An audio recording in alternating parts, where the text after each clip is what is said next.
The National Hydrogen Energy Mission aims to reduce petroleum use, greenhouse gas emissions, and air pollution, and contribute to more diverse and efficient energy infrastructure. When you see the word hydrogen, basically what they are talking about is hydrogen fuel cells. Because hydrogen fuel cells produce no harmful emissions, plus it is not very expensive. And the only byproduct are heat and water. Now this technology of using hydrogen fuel cell is actually going on in the United States. Since it has no harmful emission, this kind of energy is also categorized under green energy. And if you already know, this hydrogen is also one of the most abundant elements on Earth. But then the problem with humanity is that you have to find the cheapest way of producing something. If it is not affordable, then it is of no use. So if you see, the cheapest way to produce hydrogen is by reacting carbon monoxide with water. Whenever you burn fuel, that is petrol, diesel, wood or gas, carbon monoxide is produced. When you react carbon monoxide with water, it will give you hydrogen and carbon dioxide. So this is the cheapest way of producing hydrogen. Of course, there are many other ways, but this is the cheapest.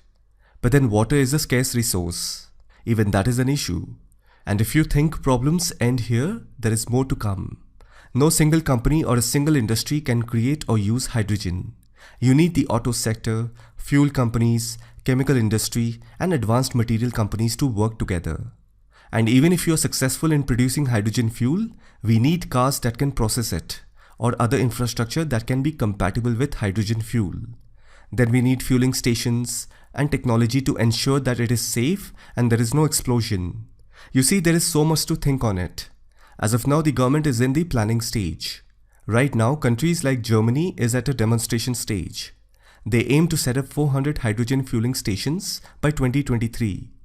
Prototypes are already in works in Europe, Saudi Arabia and the US.